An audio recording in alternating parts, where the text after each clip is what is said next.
Hi hello ನಮಸ್ತೆ ಎಲ್ಲರಿಗೂ S P S media ಚಾನಲಿನ ಮತ್ತೊಂದು ವಿಡಿಯೋಗೆ ಸ್ವಾಗತ ಸುಸ್ವಾಗತ.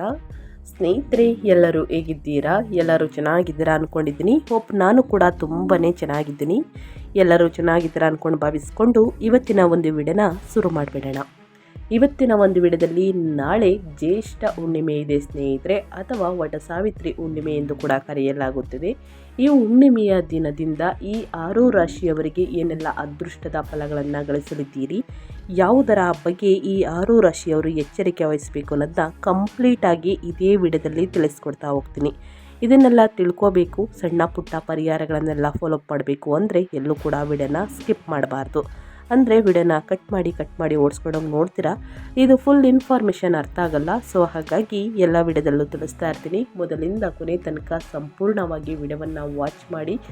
ವಿಡಿಯೋದಲ್ಲಿ ಒಳ್ಳೆಯ ಮಾಹಿತಿ ಸಿಕ್ಕಿದ್ದಲ್ಲಿ ದಯವಿಟ್ಟು ವಿಡಿಯೋಗೆ ಲೈಕ್ ಮಾಡೋದನ್ನ ಮರೆತಿದ್ದೀರಾ, ಲೈಕ್ ಮಾಡಿ. ಇನ್ನೂ ನನ್ನ ಚಾನಲ್ನ ಸಬ್ಸ್ಕ್ರೈಬ್ ಮಾಡ್ಕೊಂಡಿಲ್ಲ ಅಂದರೆ ಎಸ್ ಪಿ ಎಸ್ ಮೀಡಿಯಾಗೆ ಸಬ್ಸ್ಕ್ರೈಬ್ ಆಗಿ ನಿಮ್ಮ ಅಭಿಪ್ರಾಯಗಳನ್ನು ಕಮೆಂಟ್ ಬಾಕ್ಸಲ್ಲಿ ತಿಳಿಸ್ಬಹುದು. ಯಾರೆಲ್ಲ ಸಬ್ಸ್ಕ್ರೈಬ್ ಮಾಡಿಕೊಂಡು ಪ್ರತಿನಿತ್ಯ ವಿಡಿಯೋ ವಾಚ್ ಮಾಡ್ತಿದ್ದೀರಾ ಅಂಥವರಿಗೆ ಥ್ಯಾಂಕ್ ಯು ಸೋ ಮಚ್ ಅಂತ ಹೇಳ್ತಾ ವಿಡಿಯೋದ ಕಡೆ ಗಮನ ಕೊಟ್ಬಿಡೋಣ. ಸ್ನೇಹಿತರೆ, ನಾಳೆ ಈ ಉಪ್ಪಿನಿಂದ ಒಂದಿಡಿ ಉಪ್ಪಿನಿಂದ ಈ ಪರಿಹಾರವನ್ನು ಮಾಡಿದ್ದಲ್ಲಿ ಸ್ನೇಹಿತರೆ, ನಿಮ್ಮ ಜೀವನದಲ್ಲಿ ಹಣಕಾಸಿನ ಸಮಸ್ಯೆ ಆಗಲಿ ಸಕಲ ಸಮಸ್ಯೆಗಳು ಏನೇ ಇದ್ದರೂ ಕೂಡ ಸಂಪೂರ್ಣವಾಗಿ ನಿವಾರಣೆಯಾಗಲಿದೆ. ಹಾಗಿದ್ದರೆ ಏನೆಲ್ಲ ಮಾಡಬೇಕು ಅನ್ನೋದನ್ನ ಕಂಪ್ಲೀಟಾಗಿ ತಿಳಿಸ್ಕೊಡ್ತಾ ಹೋಗ್ತೀನಿ. ಎಲ್ಲೂ ಕೂಡ ವಿಡಿಯೋನ ಸ್ಕಿಪ್ ಮಾಡ್ದೇ ಮೊದಲಿಂದ ಕೊನೆ ತನಕ ಸಂಪೂರ್ಣವಾಗಿ ವಿಡಿಯೋಗೆ ವಾಚ್ ಮಾಡಿ. ವಿಡಿಯೋದಲ್ಲಿ ಒಳ್ಳೆಯ ಮಾಹಿತಿ ಸಿಕ್ಕಿದ್ದಲ್ಲಿ ದಯವಿಟ್ಟು ವಿಡಿಯೋಗೆ ಲೈಕ್ ಕೊಟ್ಟು, ಸಬ್ಸ್ಕ್ರೈಬ್ ಆಗಿಲ್ಲ ಅಂದರೆ ಎಸ್ ಪಿ ಎಸ್ ಮೀಡಿಯಾಗೆ ಸಬ್ಸ್ಕ್ರೈಬ್ ಆಗಿ ನಿಮ್ಮ ಅಭಿಪ್ರಾಯಗಳನ್ನು ಕಮೆಂಟ್ ಬಾಕ್ಸಲ್ಲಿ ತಿಳಿಸ್ಬೋದು. ಯಾರೆಲ್ಲ ಸಬ್ಸ್ಕ್ರೈಬ್ ಮಾಡಿಕೊಂಡು ಪ್ರತಿನಿತ್ಯ ವಿಡಿಯೋ ವಾಚ್ ಮಾಡ್ತಿದ್ದೀರಾ ಅಂಥವರಿಗೆ ಥ್ಯಾಂಕ್ ಯು ಸೋ ಮಚ್ ಅಂತ ಹೇಳ್ತಾ ವಿಡಿಯೋದ ಕಡೆ ಗಮನ ಕೊಡ್ತಾ ಹೋಗೋಣ. ಎಲ್ಲೂ ಕೂಡ ಸ್ಕಿಪ್ ಮಾಡಬೇಡಿ, ಕೊನೆ ತನಕ ವಾಚ್ ಮಾಡಿ ಅಂತ ಹೇಳ್ತಾ, ಓಂ ಶ್ರೀ ಮಹಾಲಕ್ಷ್ಮಿ ನಮಃ ಅಂತ ಕಮೆಂಟ್ ಮಾಡಿ. ಮಹಾಲಕ್ಷ್ಮಿಯ ಅನುಗ್ರಹದಿಂದ ಜೀವನದಲ್ಲಿರುವ ಕಷ್ಟಗಳು, ಸಮಸ್ಯೆಗಳು, ಅಡಚಣೆಗಳು ಸಂಪೂರ್ಣವಾಗಿ ನಿವಾರಣೆಯಾಗಲಿದೆ. ಹೌದು ಸ್ನೇಹಿತರೆ, ಈ ರಾಶಿಯವರಿಗೆ ಪ್ರಗತಿ ಅಂತಲೇ ಹೇಳಬಹುದು. ಹಣಕಾಸಿನಲ್ಲಿ ದುಪ್ಪಟ್ಟು ಲಾಭವನ್ನು ನೋಡಲಿದ್ದೀರಿ. ಈ ಹುಣ್ಣಿಮೆಯ ದಿನ ಸಾಕಷ್ಟು ಅದೃಷ್ಟವನ್ನು ಗಳಿಸಲಿರುವಂತಹ ಈ 6 ರಾಶಿಯವರು ಯಾರ್ಯಾರು? ಸೋಮವಾರದ ದಿನ ಹುಣ್ಣಿಮೆಯ ದಿನ ಪರಶಿವನ ಅನುಗ್ರಹದಿಂದ ಸ್ನೇಹಿತರೆ ಈ ರಾಶಿಯವರಿಗೆ ಹೇಗಿರಲಿದೆ ಫಲ ಅನ್ನೋದನ್ನ ನೋಡ್ತಾ ಹೋಗೋಣ. 2026 ಜೂನ್ 29ನೇ ತಾರೀಕು ಸೋಮವಾರದ ದಿನ ಜ್ಯೇಷ್ಠ ಹುಣ್ಣಿಮೆ ಪರಶಿವನಿಗೆ ಅರ್ಪಿತವಾದಂತಹ ದಿನವಾಗಿದ್ದು ಜ್ಯೋತಿಷ್ಯದಲ್ಲೂ ಮಹತ್ವದಾಗಿದೆ. ಧನುರಾಶಿಗೆ ಚಂದ್ರನ ಸಾಗಣೆಯು ಕೆಲ ರಾಶಿಯವರಿಗೆ ಹೊಸ ಆತ್ಮವಿಶ್ವಾಸವನ್ನು ತುಂಬುತ್ತದೆ. ಜೊತೆಗೆ ಸ್ನೇಹಿತರೆ, ಕಟಕದಲ್ಲಿ ಬುಧನ ಹಿಮ್ಮುಖ ಚಲನೆಯು ಕೆಲ ಸವಾಲುಗಳನ್ನು ಸೃಷ್ಟಿಸಬಹುದು. ಹಾಗಾದರೆ ಯಾವ ರಾಶಿಯವರಿಗೆ ಬುಧ ಹಾಗೂ ಚಂದ್ರನ ಸ್ಥಾನ ಆರ್ಥಿಕ ಹಾಗೂ ವೃತ್ತಿಪರವಾಗಿ ಸವಾಲುಗಳನ್ನು ತರಲಿದೆ? ಯಾವ ರಾಶಿಯವರ ಮೇಲೆ ಪರಶಿವನ ಅನುಗ್ರಹದಿಂದ ಎಲ್ಲ ಕಾರ್ಯಗಳು ಯಶಸ್ವಿಗೊಂಡು ಲಾಭ ತರಲಿದೆ ಎಂಬುದನ್ನು ತಿಳಿದುಕೊಳ್ತಾ ಹೋಗೋಣ ಬನ್ನಿ. ಮೊದಲನೇ ಅದೃಷ್ಟ ರಾಶಿ ಬಂದು ಮೇಷರಾಶಿಯವರಿಗೆ. ಮೇಷರಾಶಿಯಲ್ಲಿ ಜನಿಸಿದ ವ್ಯಕ್ತಿಗಳಿಗೆ ವರ್ಷದ ದ್ವಿತೀಯಾರ್ಧ ತಿಂಗಳು ಅಂದರೆ ಜೂನ್ ತಿಂಗಳಲ್ಲಿ ಸ್ನೇಹಿತರೆ 29ನೇ ತಾರೀಕು ಹುಣ್ಣಿಮೆಯ ದಿನ ಕೆಲವು ಏರಿಳಿತಗಳಿಂದ ಕೂಡಿರುತ್ತದೆ. ಈ ಅವಧಿಯಲ್ಲಿ ಮೇಷರಾಶಿಯ ಸ್ಥಳೀಯರು ತಮ್ಮ ವೃತ್ತಿ ಮತ್ತು ವ್ಯವಹಾರಗಳಲ್ಲಿ ವಿಶೇಷ ಗಮನ ನೀಡುವುದು ಅತ್ಯಗತ್ಯ. ಒಂದು ಸಣ್ಣ ತಪ್ಪು ಕೂಡ ಗಮನಾರ್ಹ ತೊಂದರೆಗೆ ಕಾರಣವಾಗಬಹುದು. ವಿದ್ಯಾರ್ಥಿಗಳು ತಮ್ಮ ಗಮನವನ್ನು ಅಧ್ಯಯನದಿಂದ ದೂರವಿಡಬಹುದು. ಅಪೇಕ್ಷಿತ ಯಶಸ್ಸನ್ನು ಸಾಧಿಸಲು ಕಠಿಣ ಪರಿಶ್ರಮದ ಅಗತ್ಯವಿದೆ ಎಂದು ಅವರು ಅರಿತುಕೊಳ್ಳಬೇಕು. ಮೇಷರಾಶಿಯ ಸ್ಥಳೀಯರು ನಿಯಮಗಳನ್ನು ಉಲ್ಲಂಘಿಸುವುದನ್ನು ತಪ್ಪಿಸಬೇಕು, ಏಕೆಂದರೆ ಹಾಗೆ ಮಾಡುವುದರಿಂದ ಆರ್ಥಿಕ ನಷ್ಟ ಅಥವಾ ಅವರ ಖ್ಯಾತಿಗೆ ಹಾನಿಯಾಗಬಹುದು. ಮೇಷರಾಶಿಯ ಸ್ಥಳೀಯರು ಇತರರ ಬಗ್ಗೆ ನಕಾರಾತ್ಮಕ ಆಲೋಚನೆಗಳನ್ನು ಹೊಂದಿರಬಾರದು. ತಿಂಗಳ ಮಧ್ಯಭಾಗದಲ್ಲಿ ಹುಣ್ಣಿಮೆ ಬಿದ್ದಿರುವ ಕಾರಣ ಜನರೊಂದಿಗೆ ಸಹಯೋಗದೊಂದಿಗೆ ಕೆಲಸ ಮಾಡುವುದು ಉತ್ತಮ. ತಿಂಗಳ ದ್ವಿತೀಯಾರ್ಧದಲ್ಲಿ ನಿಮ್ಮ ವೃತ್ತಿ ಮತ್ತು ವ್ಯವಹಾರ ಮತ್ತು ಕುಟುಂಬ ವಿಷಯಗಳಿಗೆ ಸಂಬಂಧಿಸಿದಂತೆ ನೀವು ಪ್ರಮುಖ ನಿರ್ಧಾರಗಳನ್ನು ತೆಗೆದುಕೊಳ್ಳಬೇಕಾಗಿ ಬರಬಹುದು. ನೀವು ಪ್ರಣಯ ಸಂಬಂಧದಲ್ಲಿದ್ದರೆ ಕುಟುಂಬ ಸದಸ್ಯರು ಸ್ನೇಹಿತರೆ ಅಸಮ್ಮತಿ ವ್ಯಕ್ತಪಡಿಸಬಹುದು. ಈ ಸಮಯದಲ್ಲಿ ಭಾವನೆಗಳಿಂದ ಒಯ್ಯಲ್ಪಡುವಂತಹ ಬದಲು ವಿವೇಕದಿಂದ ವರ್ತಿಸುವುದು ಮುಖ್ಯ. ತಿಂಗಳ ಕೊನೆಯ ದಿನ ಆಗಿರುವ ಕಾರಣ ದೀರ್ಘ ಪ್ರಯಾಣದ ಸಾಧ್ಯತೆಯನ್ನು ಸೂಚಿಸುತ್ತದೆ. ಇದು ಆನಂದಕರ ಮತ್ತು ಲಾಭದಾಯಕವಾಗಿರುತ್ತದೆ. ಸಂಬಳ ಪಡೆಯುವ ವ್ಯಕ್ತಿಗಳು ಹೆಚ್ಚುವರಿ ಆದಾಯದ ಮಾರ್ಗಗಳನ್ನು ಕಂಡುಕೊಳ್ಳಬಹುದು ಮತ್ತು ಸಂಗ್ರಹವಾದ ಉಳಿತಾಯವು ಬೆಳೆಯುವಂತಹ ನಿರೀಕ್ಷೆ ಇದೆ. ಸಾಮರಸ್ಯದ ವೈಯಕ್ತಿಕ ಸಂಬಂಧಗಳನ್ನು ಕಾಪಾಡಿಕೊಳ್ಳಲು ನೀವು ನಿಮ್ಮ ಮಾತು ಮತ್ತು ನಡವಳಿಕೆಯಲ್ಲಿ ವಿನಮ್ರರಾಗಿರಬೇಕು ಸ್ನೇಹಿತರೆ. ಒಟ್ಟಾರೆಯಾಗಿ ಹೇಳಬೇಕು ಅಂದರೆ ಮೇಷರಾಶಿಯವರಿಗೆ ಸ್ನೇಹಿತರೆ ಅದೃಷ್ಟವನ್ನು ನೀಡುತ್ತದೆ ಉತ್ತರಾರ್ಧದಲ್ಲಿ, ಸ್ವಲ್ಪ ಸಮಯ ಹೊರತುಪಡಿಸಿ. ತಿಂಗಳ ಪೂರ್ತಿ ಮುಂದಿನ ದಿನಗಳು ಅದೃಷ್ಟವು ಪ್ರತಿ ಹಂತದಲ್ಲೂ ನಿಮ್ಮ ಕಡೆ ಇರುತ್ತದೆ. ಯೋಜಿತ ಕೆಲಸಗಳು ಸಮಯಕ್ಕೆ ಸರಿಯಾಗಿ ಮತ್ತು ನಿಖರವಾಗಿ ಬಯಸಿದಂತೆ ಪೂರ್ಣಗೊಳ್ಳುವ ಸಾಧ್ಯತೆ ಇದೆ. ಸಂಕ್ಷಿಪ್ತವಾಗಿ ಹೇಳುವುದಾದರೆ ದೀರ್ಘಕಾಲದಿಂದ ಸ್ಥಗಿತಗೊಂಡಿದ್ದ ಯೋಜನೆಗಳು ಅಂತಿಮವಾಗಿ ಕಾರ್ಯರೂಪಕ್ಕೆ ಬರುವಂತಹ ಸಮಯ ಬಂದಿದೆ. ನಕ್ಷತ್ರಗಳು ನಿಮ್ಮ ಪರವಾಗಿ ಹೊಂದಿಕೊಂಡಿರುವುದರಿಂದ ನಿಮ್ಮ ವೃತ್ತಿ ಅಥವಾ ವ್ಯವಹಾರದ ಸಂದರ್ಭಗಳನ್ನು ನಿಮ್ಮ ಅನುಕೂಲಕ್ಕೆ ತಿರುಗಿಸಲು ನೀವು ನಿಮ್ಮ ಅತ್ಯುತ್ತಮ ಪ್ರಯತ್ನವನ್ನು ಪಡಬೇಕಾಗುತ್ತದೆ. ಒಟ್ಟಾರೆಯಾಗಿ ಮೇಷರಾಶಿಯವರು ಏನೆಲ್ಲ ಅದೃಷ್ಟದ ಫಲಗಳನ್ನು ಗಳಿಸಲಿದ್ದೀರಿ ಅಂತ ಕಂಪ್ಲೀಟಾಗಿ ತಿಳಿಸ್ಕೊಟ್ಟಿದ್ದೀನಿ. ಇನ್ನು ಮುಂದಿನ ರಾಶಿಯವರ ಬಗ್ಗೆ ಹೇಳೋದಾದರೆ ಮಿಥುನ ರಾಶಿಯವರಿಗೆ. ಮಿಥುನ ರಾಶಿಯ ವ್ಯಕ್ತಿಗಳಿಗೆ ಸ್ನೇಹಿತರೆ ಸಾಕಷ್ಟು ಬದಲಾವಣೆ ಈ ದಿನದಿಂದ ಸರಾಸರಿ ಫಲಿತಾಂಶಗಳನ್ನು ನೀಡುತ್ತದೆ. ಮುಂದಿನ ದಿನಗಳು ನೀವು ಚಿಕ್ಕ ವಿಹಾರಗಳಿಗೂ ಹೆಚ್ಚು ಗಮನ ಹರಿಸಬೇಕಾಗುತ್ತದೆ. ಒಂದು ಕ್ಷಣದ ಅಜಾಗರೂಕತೆಯು ಯಶಸ್ಸಿನ ಹಾದಿಯಲ್ಲಿರುವ ಕೆಲಸಗಳನ್ನು ಅಪಾಯಕ್ಕೆ ಸಿಲುಕಿಸಬಹುದು. ತಿಂಗಳ ದ್ವಿತೀಯಾರ್ಧದಲ್ಲಿ ಅಂದರೆ ಮುಂದಿನ ತಿಂಗಳ ದ್ವಿತೀಯಾರ್ಧದಲ್ಲಿ ನಿಮ್ಮ ಯೋಜಿತ ಗುರಿಗಳನ್ನು ಸಾಧಿಸಲು ನೀವು ನಿಮ್ಮ ಸಮಯ ಮತ್ತು ಶಕ್ತಿಯನ್ನು ಪರಿಣಾಮಕಾರಿಯಾಗಿ ನಿರ್ವಹಿಸಬೇಕು. ಕೆಲಸಗಳನ್ನು ಪೂರ್ಣಗೊಳಿಸಲು ನೀವು ಇತರರೊಂದಿಗೆ ಉತ್ತಮ ಬಾಂಧವ್ಯವನ್ನು ಬೆಳೆಸಿಕೊಳ್ಳಬೇಕಾಗುತ್ತದೆ. ಒಂದು ಹೆಜ್ಜೆ ಹಿಂದಕ್ಕೆ ಇಡುವುದು 2 ಹೆಜ್ಜೆ ಮುಂದಕ್ಕೆ ಸಾಗಲು ಬಾಗಿಲು ತೆರೆದರೆ ಪ್ರಗತಿಗಾಗಿ ಹಾಗೆ ಮಾಡಲು ಹಿಂಜರಿಯಬೇಡಿ. ಸ್ನೇಹಿತರೆ, ಮುಂದಿನ ದಿನಗಳಲ್ಲಿ ನಕಾರಾತ್ಮಕ ಮನಸ್ಥಿತಿಯನ್ನು ಹೊಂದಿರುವ ವ್ಯಕ್ತಿಗಳೊಂದಿಗೆ ನೀವು ಘರ್ಷಣೆಯನ್ನು ಎದುರಿಸಬಹುದು. ಈ ಅವಧಿಯಲ್ಲಿ ನೀವು ನಿಮ್ಮ ಅಭಿಪ್ರಾಯಗಳನ್ನು ಇತರರಿಗೆ ಸ್ಪಷ್ಟವಾಗಿ ವ್ಯಕ್ತಪಡಿಸಬೇಕು. ಇಲ್ಲದಿದ್ದರೆ ನಿಮ್ಮ ಮಾತುಗಳನ್ನು ತಪ್ಪಾಗಿ ಅರ್ಥೈಸಿಕೊಳ್ಳಬಹುದು ಮತ್ತು ತಪ್ಪಾಗಿ ನಿರೂಪಿಸಬಹುದು. ತಿಂಗಳ ಮಧ್ಯದಲ್ಲಿ ವಯಸ್ಸಾದ ಕುಟುಂಬದ ಸದಸ್ಯರ ಆರೋಗ್ಯವು ಕಳವಳಕ್ಕೆ ಕಾರಣವಾಗಬಹುದು. ಆದಾಗ್ಯೂ ಈ ಸಮಯದಲ್ಲಿ ನೀವು ನಿಮ್ಮ ಸ್ವಂತ ಆರೋಗ್ಯದ ಬಗ್ಗೆಯೂ ವಿಶೇಷ ಗಮನ ಹರಿಸಬೇಕಾಗುತ್ತದೆ. ತಿಂಗಳ ಮಧ್ಯದಿಂದ ಉತ್ತರಾರ್ಧದವರೆಗೆ ವ್ಯವಹಾರವು ಸವಾಲುಗಳನ್ನು ಒಡ್ಡುತ್ತದೆ. ಅಂದರೆ ಜೂನ್ ತಿಂಗಳು ಇನ್ನೇನು ಮುಗಿತಾ ಬರ್ತಾ ಇದೆ ಸ್ನೇಹಿತರೆ. ನಾಳೆ ಹುಣ್ಣಿಮೆ ಮುಗಿದ ನಂತರ ಜುಲೈ ತಿಂಗಳ ಮಧ್ಯದಿಂದ ಉತ್ತರಾರ್ಧದವರೆಗೆ ವ್ಯವಹಾರವು ಸವಾಲುಗಳನ್ನು ಒಡ್ಡುತ್ತದೆ. ಈ ಅವಧಿಯಲ್ಲಿ ಹಣಕಾಸಿನ ವಿಷಯಗಳಲ್ಲಿ ಜಾಗರೂಕರಾಗಿರಿ. ತಿಂಗಳ ಉತ್ತರಾರ್ಧದಲ್ಲಿ ಸಂಬಂಧಗಳು ಸ್ವಲ್ಪ ಒತ್ತಡವನ್ನು ಎದುರಿಸಬಹುದು. ಕೆಲವು ಸಮಸ್ಯೆಗಳಿಂದಾಗಿ ಪ್ರಣಯ ಅಥವಾ ವೈವಾಹಿಕ ಸಂಬಂಧಗಳಲ್ಲಿ ಉದ್ವಿಗ್ನತೆ ಉಂಟಾಗಬಹುದು ಮಿಥುನ ರಾಶಿಯವರಿಗೆ. ಅದೇ ರೀತಿ ಮಿಥುನ ರಾಶಿಯ ವ್ಯಕ್ತಿಗಳಿಗೆ ಸ್ನೇಹಿತರೆ ಸಾಕಷ್ಟು ವ್ಯಾಪಾರ ವೃತ್ತಿಪರರು ಸ್ನೇಹಿತರೆ ಪ್ರಮುಖ ಒಪ್ಪಂದವನ್ನು ಮಾಡಿಕೊಳ್ಳಬಹುದು. ಇದು ಅವರ ವ್ಯವಹಾರದ ಆವೇಗವನ್ನು ಹೆಚ್ಚಿಸುತ್ತದೆ ಮತ್ತು ಅವರ ಮಾರುಕಟ್ಟೆ ಸ್ಥಿತಿಯನ್ನು ಬಲಪಡಿಸುತ್ತದೆ. ನಿಮ್ಮ ಮಕ್ಕಳ ಬಗ್ಗೆ ಗಮನಾರ್ಹ ಚಿಂತೆ ಬಗೆಹರಿಯುವುದರಿಂದ ನೀವು ನಿರಾಳರಾಗುತ್ತೀರಿ. ರಿಯಲ್ ಎಸ್ಟೇಟ್ ಅಥವಾ ವಾಹನಗಳನ್ನು ಖರೀದಿಸುವ ಅಥವಾ ಮಾರಾಟ ಮಾಡುವ ಅವಕಾಶಗಳು ಉದ್ಭವಿಸಬಹುದು ಮಿಥುನ ರಾಶಿಯ ವ್ಯಕ್ತಿಗಳಿಗೆ. ಮಿಥುನ ರಾಶಿಯವರು ಏನೆಲ್ಲ ಬದಲಾವಣೆಯನ್ನು ನೋಡಲಿದ್ದೀರಿ ಅಂತ ಕಂಪ್ಲೀಟಾಗಿ ತಿಳಿಸ್ಕೊಟ್ಟಿದ್ದೀನಿ. ಇನ್ನು ಮುಂದಿನ ರಾಶಿಯವರ ಬಗ್ಗೆ ಹೇಳೋದಾದರೆ ಕಟಕ ರಾಶಿಯವರಿಗೆ. ಕಟಕ ರಾಶಿಯಲ್ಲಿ ಜನಿಸಿದ ವ್ಯಕ್ತಿಗಳಿಗೆ ಸ್ನೇಹಿತರೆ ಜೂನ್ ತಿಂಗಳ ಕೊನೆಯ ದಿನಗಳು ಅಂದರೆ ಹುಣ್ಣಿಮೆ ಮುಗಿದ ನಂತರ ಜುಲೈ ಆರಂಭವು ಹೆಚ್ಚು ಶುಭವಾಗಿರುತ್ತದೆ. ನೀವು ಹೊಸ ಉದ್ಯಮವನ್ನು ಪ್ರಾರಂಭಿಸಲು ಅಥವಾ ನಿಮ್ಮ ವೃತ್ತಿ ಜೀವನವನ್ನು ನಿರ್ಮಿಸಲು ಮತ್ತು ಮುನ್ನಡೆಸಲು ಶ್ರಮಿಸುತ್ತಿದ್ದೀರಿ. ನೀವು ಬಯಸಿದ ಯಶಸ್ಸನ್ನು ಸಾಧಿಸುವಿರಿ. ನಿರುದ್ಯೋಗಿಗಳಿಗೆ ತಿಂಗಳು ಹೊಸ ಉದ್ಯೋಗಾವಕಾಶಗಳೊಂದಿಗೆ ಪ್ರಾರಂಭವಾಗುತ್ತದೆ. ಆರ್ಥಿಕ ಲಾಭಕ್ಕಾಗಿ ಅಡ್ಡಿಯಾಗುವ ಅಡಚಣೆಗಳು ದೂರವಾಗುತ್ತವೆ. ನಿಮ್ಮ ಆರೋಗ್ಯ ಮತ್ತು ಸಂಬಂಧಗಳಿಗೆ ಅತ್ಯಂತ ಅನುಕೂಲಕರವೆಂದು ಪರಿಗಣಿಸಲಾಗುತ್ತದೆ. ನೀವು ಕುಟುಂಬ ಸದಸ್ಯರು ಅಥವಾ ಹಿತೈಷಿಗಳಿಂದ ಸಂಪೂರ್ಣ ಸಂತೋಷ, ಸಹಕಾರ ಮತ್ತು ಬೆಂಬಲವನ್ನು ಪಡೆಯುತ್ತೀರಿ.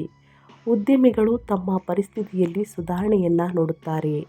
ನಿಮ್ಮ ವ್ಯವಹಾರವನ್ನು ವಿಸ್ತರಿಸಲು ಮಾಡುವ ಪ್ರಯತ್ನಗಳು ಯಶಸ್ವಿಯಾಗುತ್ತವೆ. ಸಂಬಳ ಪಡೆಯುವ ವೃತ್ತಿಪರರು ತಮ್ಮ ಮೇಲಧಿಕಾರಿಗಳೊಂದಿಗೆ ಉತ್ತಮ ಬಾಂಧವ್ಯವನ್ನು ಹೊಂದಿರುತ್ತಾರೆ. ಜೂನ್ 29 ಮುಗಿದ ನಂತರ ಜುಲೈ ತಿಂಗಳ ಮಧ್ಯದಿಂದ ಉತ್ತರಾರ್ಧದವರೆಗೆ ನಿಮ್ಮ ಮಾತು ಮತ್ತು ನಡವಳಿಕೆಯಲ್ಲಿ ನೀವು ನಮ್ರತೆಯನ್ನು ಕಾಪಾಡಿಕೊಳ್ಳಬೇಕು. ಸಮಸ್ಯೆಗಳನ್ನು ಪರಿಹರಿಸುವಾಗ ನೀವು ನಿಮ್ಮ ಬುದ್ಧಿಶಕ್ತಿ ಮತ್ತು ವಿವೇಚನೆಯನ್ನು ಸಂಪೂರ್ಣವಾಗಿ ಬಳಸಿಕೊಳ್ಳಬೇಕಾಗುತ್ತದೆ. ಇಲ್ಲದಿದ್ದರೆ ಪರಿಸ್ಥಿತಿಗಳು ಸುಧಾರಿಸುವ ಬದಲು ಹದಗೆಡಬಹುದು. ಕ್ಷಣಾರ್ಧದಲ್ಲಿ ಪ್ರಮುಖ ನಿರ್ಧಾರಗಳನ್ನು ತೆಗೆದುಕೊಳ್ಳುವುದನ್ನು ಆದಷ್ಟು ತಪ್ಪಿಸಿ. ಅಂದರೆ ದುಡುಕಿನ ನಿರ್ಧಾರಗಳನ್ನು ತೆಗೆದುಕೊಳ್ಬೇಡಿ, ಏಕೆಂದರೆ ನೀವು ಆ ನಂತರ ವಿಷಾದಿಸಬಹುದು. ಈ ಅವಧಿಯಲ್ಲಿ ಮಹಿಳೆಯರು ಆರೋಗ್ಯ ಮತ್ತು ಸಂಬಂಧಗಳಿಗೆ ಸಂಬಂಧಿಸಿದ ಸಮಸ್ಯೆಗಳನ್ನು ಎದುರಿಸಬೇಕಾಗಬಹುದು. ಪರೀಕ್ಷೆಗಳು ಮತ್ತು ಸ್ಪರ್ಧೆಗಳಲ್ಲಿ ಅಪೇಕ್ಷಿತ ಫಲಿತಾಂಶಗಳನ್ನು ಸಾಧಿಸಲು ವಿದ್ಯಾರ್ಥಿಗಳು ಹೆಚ್ಚುವರಿ ಪ್ರಯತ್ನವನ್ನು ಮಾಡಬೇಕಾಗುತ್ತದೆ ಸ್ನೇಹಿತರೆ. ಅದೇ ರೀತಿ ಕಟಕ ರಾಶಿಯಲ್ಲಿ ಜನಿಸಿದ ವ್ಯಕ್ತಿಗಳಿಗೆ ಸ್ನೇಹಿತರೆ, ಜೂನ್ 29 ಅಂದರೆ ಹುಣ್ಣಿಮೆ ಮುಗಿದ ನಂತರ ಜುಲೈ ತಿಂಗಳು ಅತ್ಯಂತ ಶುಭಕರವಾಗಿರುತ್ತದೆ. ಈ ತಿಂಗಳು ನಿಮ್ಮ ಸಮಯ ಮತ್ತು ಶಕ್ತಿಯನ್ನು ಪರಿಣಾಮಕಾರಿಯಾಗಿ ನಿರ್ವಹಿಸುವ ಮೂಲಕ ನೀವು ನಿಮ್ಮ ನಿರೀಕ್ಷೆಗಳನ್ನು ಮೀರಿದ ಪ್ರತಿಫಲವನ್ನು ಪಡೆಯಬಹುದು. ಹಾಗಾಗಿ ಈ ತಿಂಗಳು ಮುಗಿದ ನಂತರ ಮುಂದಿನ ತಿಂಗಳು ನೀವು ಪ್ರೀತಿ ಪಾತ್ರರ ಸಹವಾಸದಲ್ಲಿ ಸಂತೋಷದಿಂದ ಕಳೆಯುತ್ತೀರಿ. ಈ ಅವಧಿಯಲ್ಲಿ ನೀವು ವೃತ್ತಿ ಮತ್ತು ವ್ಯವಹಾರದಲ್ಲಿನ ಪರಿಸ್ಥಿತಿಗಳು ಅನುಕೂಲಕರವಾಗಿರುತ್ತದೆ. ಇನ್ನು ಮುಂದಿನ ರಾಶಿಯವರ ಬಗ್ಗೆ ಹೇಳೋದಾದರೆ ಕನ್ಯಾ ರಾಶಿಯವರಿಗೆ. ಕನ್ಯಾ ರಾಶಿಯಲ್ಲಿ ಜನಿಸಿದ ವ್ಯಕ್ತಿಗಳಿಗೆ ಜೂನ್ 29ನೇ ತಾರೀಕಿಂದ ಅತ್ಯಂತ ಶುಭ ಮತ್ತು ಲಾಭದಾಯಕವಾಗಿರುತ್ತದೆ. ಆ ನಂತರ ಕೆಲವು ಗಮನಾರ್ಹ ಖರ್ಚುಗಳೊಂದಿಗೆ ಪ್ರಾರಂಭವಾಗುತ್ತದೆ. ಈ ಅವಧಿಯಲ್ಲಿ ನೀವು ವೈಯಕ್ತಿಕ ಸೌಕರ್ಯ ಮತ್ತು ಐಷಾರಾಮಿಗೆ ಸಂಬಂಧಿಸಿದ ಅಗತ್ಯತೆಗಳು ಮತ್ತು ವಸ್ತುಗಳಿಗೆ ಗಣನೀಯ ಮೊತ್ತವನ್ನು ಖರ್ಚು ಮಾಡಬಹುದು. ಅದೇ ರೀತಿ ಜುಲೈ ತಿಂಗಳ ಮೊದಲ ವಾರದಲ್ಲಿ ನೀವು ವೃತ್ತಿ ಅಥವಾ ವ್ಯವಹಾರಕ್ಕೆ ಸಂಬಂಧಿಸಿದ ಉದ್ದೇಶಗಳಿಗಾಗಿ ದೀರ್ಘ ಪ್ರಯಾಣವನ್ನು ಕೈಗೊಳ್ಳಬೇಕಾಗಿ ಬರಬಹುದು. ಪ್ರಯಾಣವು ದಣಿದಿದ್ದರೂ ಅದು ಯಶಸ್ವಿಯಾಗಿ ಮತ್ತು ಲಾಭದಾಯಕವಾಗಿ ಸಾಬೀತಾಗುತ್ತದೆ. ನಿಮ್ಮ ನಿರೀಕ್ಷೆಗಳನ್ನು ಪೂರೈಸುತ್ತದೆ.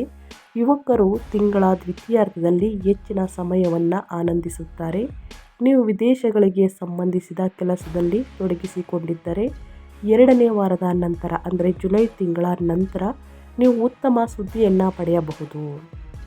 ಅದೇ ರೀತಿ ಜುಲೈ ತಿಂಗಳ ಮೊದಲ ವಾರದಲ್ಲಿ ವೃತ್ತಿ ಅಥವಾ ವ್ಯವಹಾರದಲ್ಲಿ ಈ ಸಮಯದಲ್ಲಿ ನಿಮ್ಮ ಪ್ರತಿಸ್ಪರ್ಧಿಗಳನ್ನು ಹಿಂದಕ್ಕೆ ಹಾಕಿ ನೀವು ಸುಲಭವಾಗಿ ಯಶಸ್ವಿಯಾಗುತ್ತೀರಿ. ತಿಂಗಳ ಮಧ್ಯಭಾಗವು ಉದ್ಯೋಗಿಗಳಿಗೆ ಬಡ್ತಿಯ ಸಾಧ್ಯತೆಯನ್ನು ತರುತ್ತದೆ. ಆದರೆ ವ್ಯಾಪಾರ ಮಾಲೀಕರು ಬಯಸಿದ ಲಾಭವನ್ನು ಪಡೆಯುತ್ತಾರೆ. ವ್ಯಾಪಾರ ವಿಸ್ತರಣೆಯ ಯೋಜನೆಗಳು ಕಾರ್ಯರೂಪಕ್ಕೆ ಬರಲು ಪ್ರಾರಂಭವಾಗುತ್ತವೆ. ನೀವು ಯಾವುದೇ ಬಾಕಿ ಸಾಲಗಳನ್ನು ಹೊಂದಿದ್ದರೆ ನೀವು ಅವುಗಳನ್ನು ಮರುಪಾವತಿಸುವಲ್ಲಿ ಯಶಸ್ವಿಯಾಗುತ್ತೀರಿ ಅಂತಲೇ ಹೇಳಬಹುದು. ಮತ್ತು ನಿಮ್ಮ ಸಂಗ್ರಹವಾದ ಉಳಿತಾಯವು ಬೆಳೆಯುತ್ತದೆ. ಪ್ರಣಯದ ದೃಷ್ಟಿಕೋನದಿಂದ ಇಡೀ ತಿಂಗಳು ಮುಂದಿನ ತಿಂಗಳು ಅನುಕೂಲಕರವಾಗಿ ಕಾಣುತ್ತದೆ. ನಿಮ್ಮ ಸಂಬಂಧಗಳು ಆಳುತ್ತವೆ ಮತ್ತು ನಿಮ್ಮ ವೈವಾಹಿಕ ಜೀವನದಲ್ಲಿ ಸಾಮರಸ್ಯವು ಮೇಲ್ಗೈ ಸಾಧಿಸುತ್ತದೆ.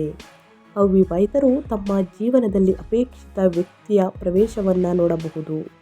ಉದ್ಯೋಗಸ್ಥ ಮಹಿಳೆಯರಿಗೆ ಬಡ್ತಿಯು ಕೆಲಸದ ಸ್ಥಳದಲ್ಲಿ ಮಾತ್ರವಲ್ಲದೆ ಕುಟುಂಬದೊಳಗೆ ಅವರ ಪ್ರತಿಷ್ಠೆಯನ್ನು ಹೆಚ್ಚಿಸಲಿದೆ. ಒಟ್ಟಾರೆಯಾಗಿ ಕನ್ಯಾ ರಾಶಿಯವರು ಏನೆಲ್ಲ ಅದೃಷ್ಟದ ಫಲಗಳನ್ನು ಗಳಿಸಲಿದ್ದೀರಿ ಅಂತ ಕಂಪ್ಲೀಟಾಗಿ ತಿಳಿಸ್ಕೊಟ್ಟಿದ್ದೀನಿ.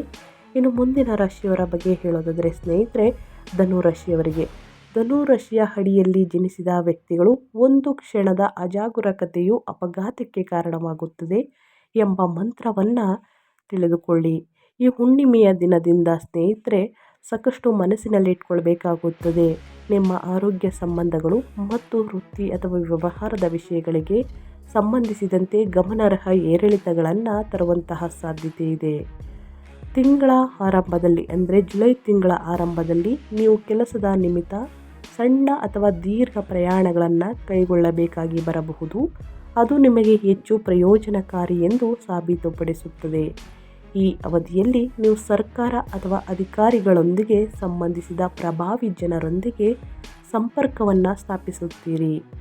ಗಾಯ ಅಥವಾ ಅಪಘಾತಗಳ ಅಪಾಯವಿರುವುದರಿಂದ ನೀವು ಎಚ್ಚರಿಕೆಯಿಂದ ವಾಹನವನ್ನು ಚಲಾಯಿಸಬೇಕು.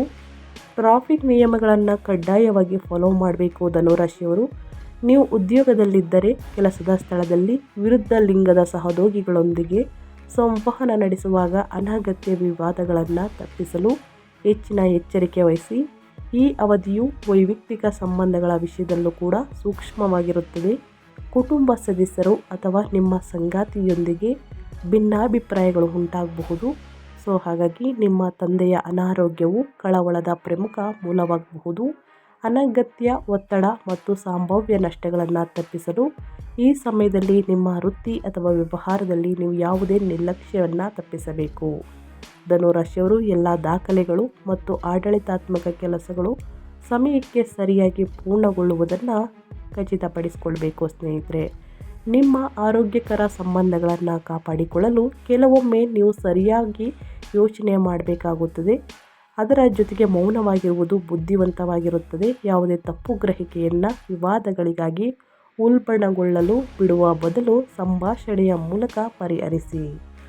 ಆದಷ್ಟು ಯಾವುದರ ಬಗ್ಗೆ ಧನುರಾಶಿಯವರು ಎಚ್ಚರಿಕೆ ವಹಿಸಬೇಕು ಅನ್ನೋದನ್ನ ಕಂಪ್ಲೀಟಾಗಿ ತಿಳಿಸ್ಕೊಟ್ಟಿದ್ದೀನಿ. ಆ ವಿಚಾರದ ಬಗ್ಗೆ ಎಚ್ಚರಿಕೆ ವಹಿಸಿ ಸ್ನೇಹಿತರೆ. ಕೊನೆಯಲ್ಲಿ ಸಣ್ಣ ಪುಟ್ಟ ಪರಿಹಾರದಿಂದಲೇ ದೊಡ್ಡ ಸಮಸ್ಯೆಗಳೇ ನಿವಾರಣೆಯಾಗಲಿದೆ. ಅದೇ ರೀತಿ ಇನ್ನು ಮುಂದಿನ ರಾಶಿಯವರ ಬಗ್ಗೆ ಹೇಳೋದಾದರೆ ಮೀನರಾಶಿಯವರು ಕೂಡ ಏನೆಲ್ಲ ಅದೃಷ್ಟವನ್ನು ನೋಡಲಿದ್ದೀರಿ, ಯಾವುದರ ಬಗ್ಗೆ ಮೀನರಾಶಿಯವರು ಎಚ್ಚರಿಕೆ ವಹಿಸಬೇಕು ಅನ್ನೋದನ್ನ ನೋಡೋದಾದರೆ, ನಾಳೆ ರೂಪುಗೊಳ್ಳುವಂತಹ ಯೋಗ ಜೊತೆಗೆ ಹುಣ್ಣಿಮೆಯ ದಿನದಿಂದ ಮೀನರಾಶಿಯ ಅಡಿಯಲ್ಲಿ ಜನಿಸಿದ ವ್ಯಕ್ತಿಗಳಿಗೆ ಸರಾಸರಿ ಫಲಿತಾಂಶಗಳನ್ನು ನೀಡುವ ನಿರೀಕ್ಷೆ ಇದೆ. ನೀವು ಯೋಚಿಸಿದ ಕೆಲಸಗಳನ್ನು ಪೂರ್ಣಗೊಳಿಸಲು ನೀವು ಹೆಚ್ಚುವರಿ ಕಠಿಣ ಪರಿಶ್ರಮ ಮತ್ತು ಶ್ರಮವನ್ನು ವಹಿಸಬೇಕಾಗುತ್ತದೆ. ಸಣ್ಣ ಪುಟ್ಟ ಕೆಲಸಗಳು ಸಹ ಸಾಕಷ್ಟು ಓಡಾಟವನ್ನು ಮಾಡಬೇಕಾಗಿ ಬರಬಹುದು. ಅನಗತ್ಯ ವೆಚ್ಚಗಳು ನಿಮ್ಮ ಆರ್ಥಿಕ ಸ್ಥಿರತೆಯನ್ನು ಅಡ್ಡಿಪಡಿಸಬಹುದು. ಆದರೆ ನಿಮ್ಮ ಆದಾಯದ ಮೂಲಗಳಲ್ಲಿನ ಅಡೆತಡೆಗಳು ಮಾನಸಿಕ ತೊಂದರೆಗೆ ಕಾರಣವಾಗಬಹುದು. ತಿಂಗಳ ಆರಂಭದಲ್ಲಿ ಅಂದರೆ ಜುಲೈ ತಿಂಗಳ ಆರಂಭದಲ್ಲಿ ದೇಶೀಯ ಸಮಸ್ಯೆಗಳು ಮೇಲ್ಗೈ ಸಾಧಿಸುತ್ತವೆ. ಮನೆ ದುರಸ್ತಿ ಅಥವಾ ಹಿರಿಯ ಕುಟುಂಬದ ಸದಸ್ಯರ ಆರೋಗ್ಯಕ್ಕಾಗಿ ನೀವು ಗಮನಾರ್ಹ ಮೊತ್ತವನ್ನು ಖರ್ಚು ಮಾಡಬೇಕಾಗಿ ಬರಬಹುದು. ಈ ಅವಧಿಯಲ್ಲಿ ನೀವು ನಿರಂತರ ದೈಹಿಕ ಮತ್ತು ಮಾನಸಿಕ ಆಯಾಸವನ್ನು ಅನುಭವಿಸಬಹುದು. ಅನಿಯಮಿತವಾಗಿ ದೈನಂದಿನ ದಿನಚರಿ ಮತ್ತು ನಿಮ್ಮ ಆಹಾರದ ಬಗ್ಗೆ ನಿರ್ಲಕ್ಷ್ಯವು ನಿದ್ರಾಹೀನತೆ ಮತ್ತು ಹೊಟ್ಟೆಗೆ ಸಂಬಂಧಿಸಿದ ಕಾಯಿಲೆಗಳಿಗೆ ಕಾರಣವಾಗಬಹುದು. ನಿಮ್ಮ ಆರೋಗ್ಯದ ಬಗ್ಗೆ ಬಹಳಷ್ಟು ಎಚ್ಚರಿಕೆ ವಹಿಸಿ ಮೀನರಾಶಿಯವರು.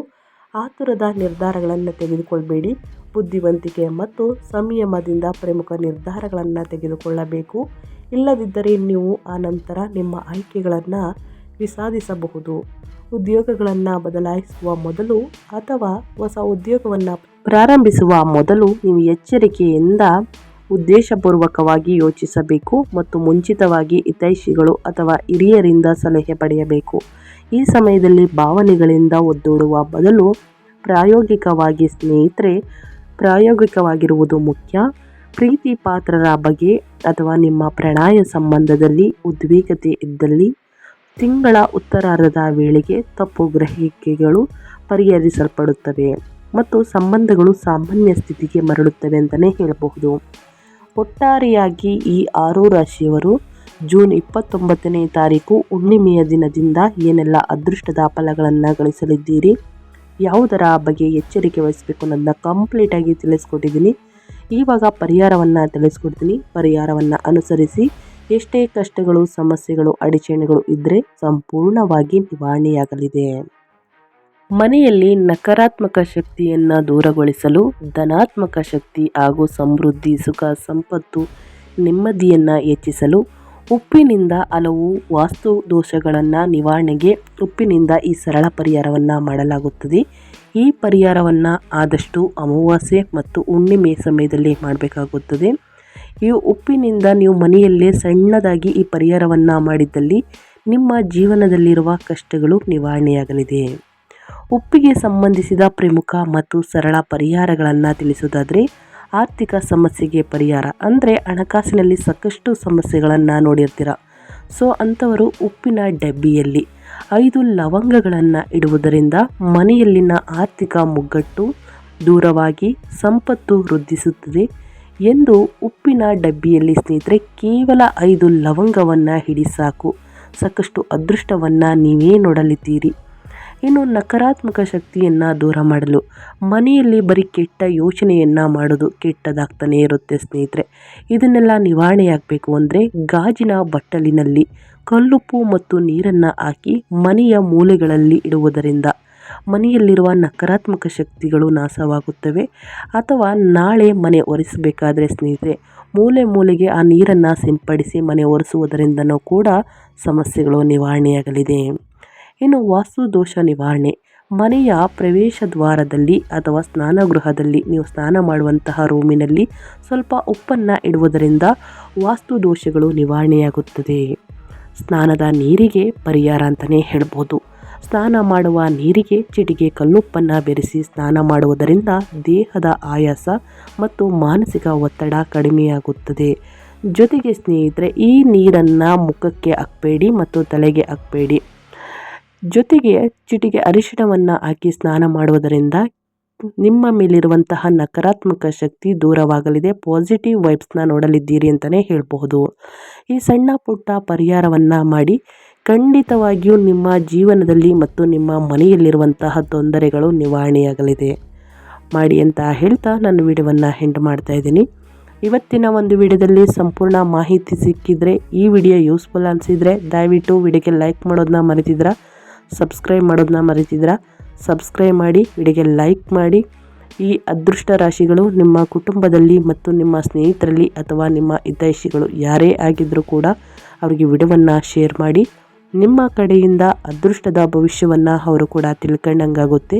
ಕಮೆಂಟ್ ಬಾಕ್ಸಲ್ಲಿ ಓಂ ಶ್ರೀ ಮಹಾಲಕ್ಷ್ಮಿ ನಮಃ ಅಂತ ಕಮೆಂಟ್ ಮಾಡಿ, ಓಂ ಕುಬೇರರಾಯ ನಮಃ ಅಂತ ಕಮೆಂಟ್ ಮಾಡಿ, ಓಂ ನಮಃ ಶಿವಾಯ ಅಂತ ಕಮೆಂಟ್ ಮಾಡಿ. ಶಿವನ ಅನುಗ್ರಹದಿಂದ, ಕುಬೇರನ ಆಶೀರ್ವಾದದಿಂದ ಸ್ನೇಹಿತರೆ, ಮಹಾಲಕ್ಷ್ಮಿಯ ಕೃಪೆಯಿಂದ ನಿಮ್ಮ ಮನೆಯಲ್ಲಿ ಸುಖ ಸಂಪತ್ತು ನೆಮ್ಮದಿ ಹೆಚ್ಚಳವಾಗಲಿ ಅಂತ ಕೇಳ್ಕೊತಾ, ನಿಮಗೂ ಮತ್ತು ನಿಮ್ಮ ಕುಟುಂಬಕ್ಕೆ ತುಂಬಾ ಒಳ್ಳೆಯದಾಗಲಿ ಅಂತ ಕೇಳ್ಕೊತಾ ಮತ್ತೊಂದು ವಿಡಿಯೋ ಜೊತೆ ಮತ್ತೊಂದು ಹೊಸ ಭವಿಷ್ಯದಲ್ಲಿ ಸಿಗ್ತೀನಿ. Thank you for watching.